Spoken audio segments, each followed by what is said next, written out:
This problem says prove that for any real number c constant, the derivative of f of x equals c is 0. So let's do the definition of the derivative.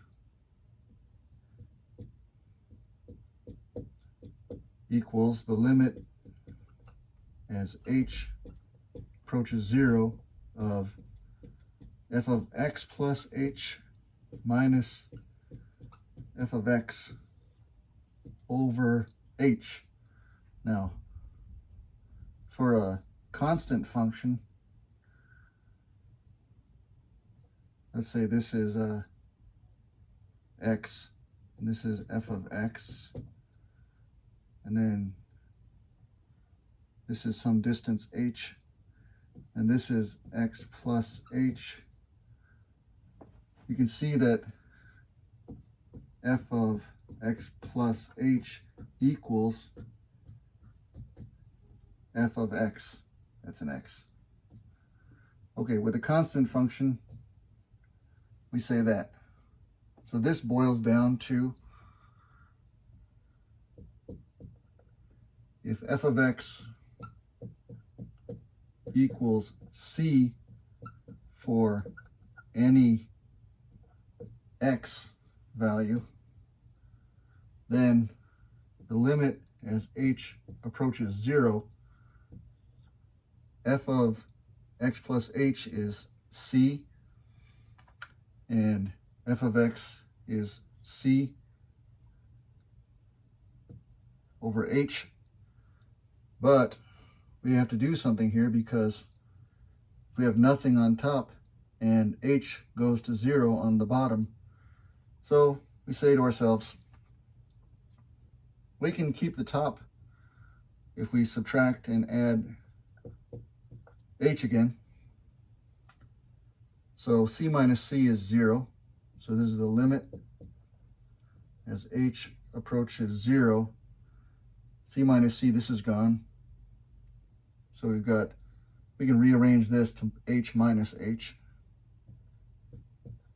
over h. Now, we can break this fraction into two fractions. I'll erase some of this stuff up here.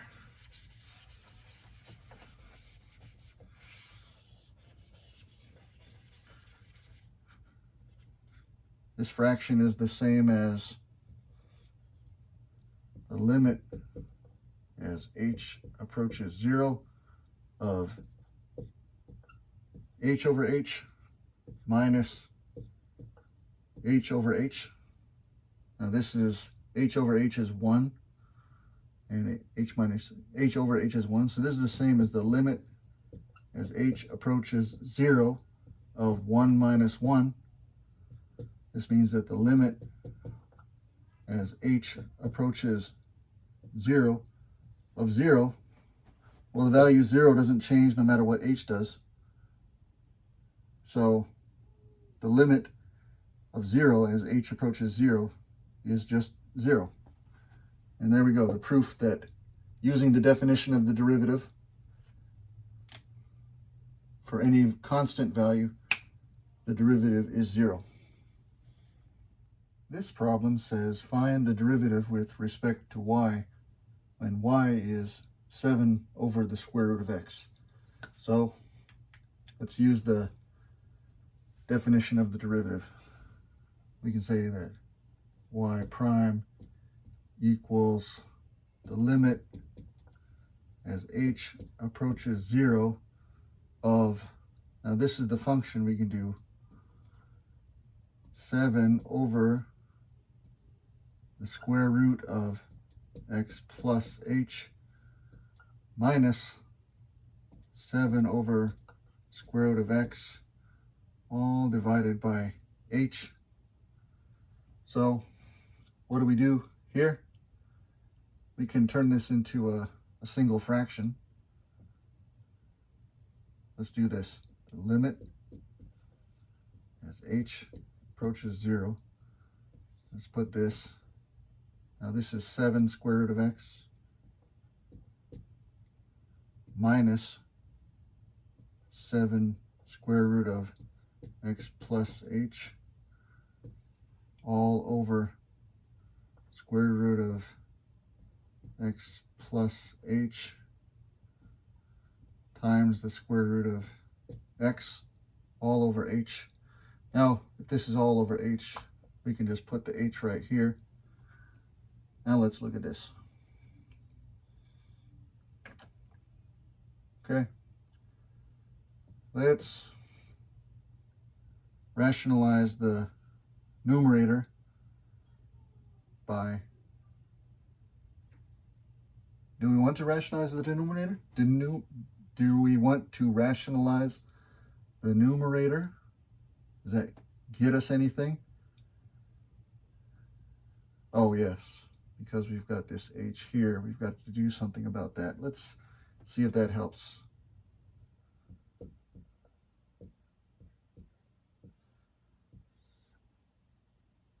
Seven square root of x minus, let's do this. See these 7's here? We could factor that out. X minus the square root of x plus h. And we've got h times the square root of x plus h, square root of x. Now, let's multiply the top and bottom by the square root of x plus the square root of x plus h over the square root of x plus square root of x plus h. So, all right.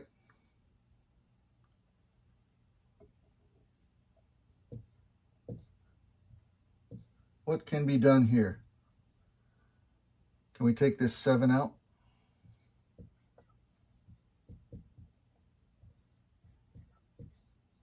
Okay. So we've got square root of x minus h, square root of x minus the square root of x plus h times the square root of x plus the square root of x plus h. This is a different, we can say that this is the square root of x squared is x. This is a difference of squares, minus the square root of x plus h squared is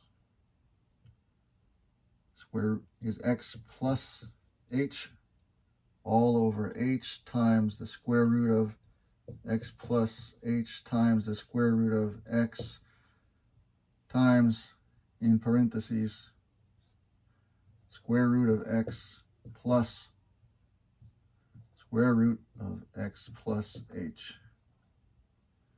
So we can break this out.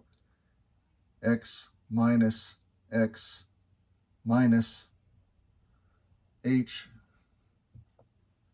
The x's cancel out so that we're left with minus h over h times the square root of x plus h times the square root of x times the square root of x plus the square root of x plus h. Now we have a minus h and a h on the bottom. We can cancel out the h's. So this is a minus 1. And now let's let h go to 0 right here. So square root of x plus h as h approaches 0 is just the square root of x. The square root of x times the square root of x is x. So we have x and the square root of x plus the square root of x plus h. This becomes the square root of x. So this square root of x plus the square root of x is 2 square root of x. So we've got x times 2 times the square root of x. So we have 7 times negative 1 over 2x root x. You can say negative 7 over 2x root x. X root x is the x to the 3/2.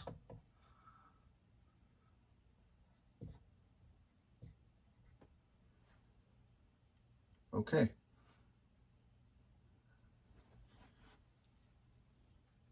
This problem says f of x is 17 minus 6x. So find the derivative f prime of x. So let's use the definition of the derivative.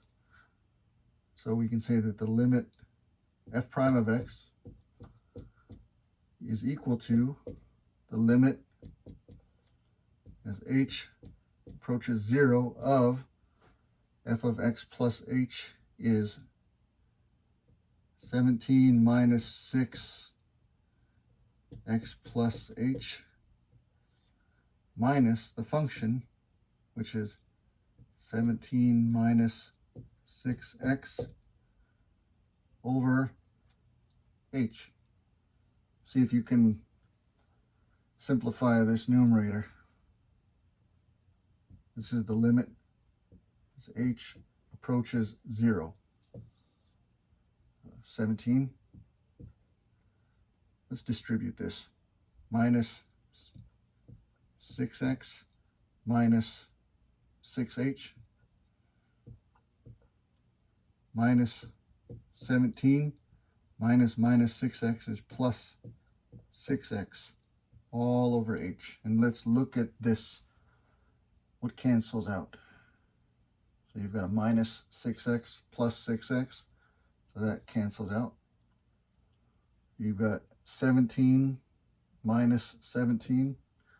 That cancels out. So the only thing left is minus 6h. So let's rewrite this. The limit as h approaches 0 of minus 6h over h. The h's cancel out. This is equal to the limit as h approaches 0 of minus 6, and there is no h involved. Minus 6 is a constant, so that means that f prime of x equals negative 6. This problem says prove that if n is any integer, the greatest integer function f of x equals floor of x is not differentiable at n. So in case you didn't remember, this function is a function that looks like this. I'll graph a few of them. So at 0, the function is 0 all the way up until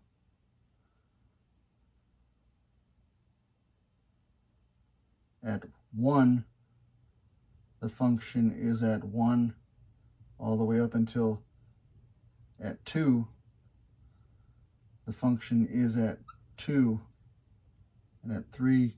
So what it is for instance, if the value is, if x is equal to, then, and if floor of x is equal to, let's say if x is 0, then the function is 0. But if the function is 0.5, the function is still down at 0. Let's say the function is at 1.9. Like it's right about right here.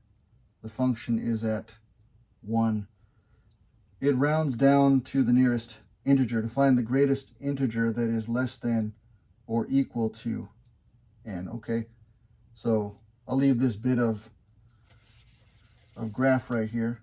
What's the definition of the derivative? It looks like this.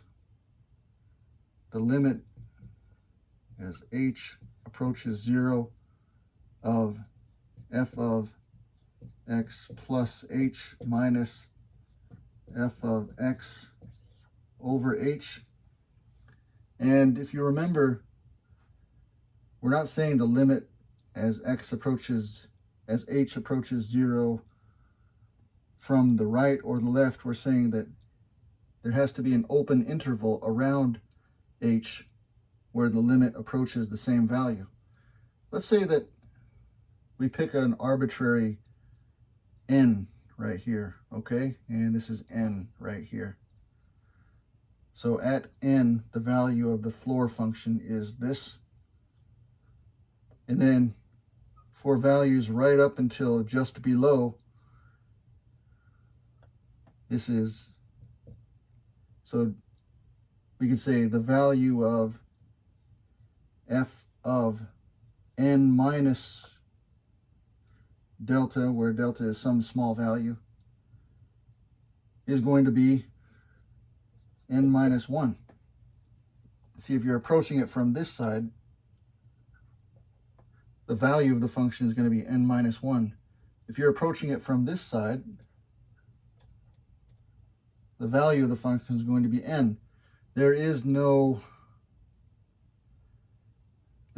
L such that plus or minus the epsilon you can get so that for any value of epsilon you can pick a value of delta above or below n such that the value of f of n, when n is an integer, it will be in there for every value of epsilon. So the limit from both sides when n is an integer doesn't exist. Therefore, if the limit does not exist, the derivative will not exist at integer points, because the nature of this function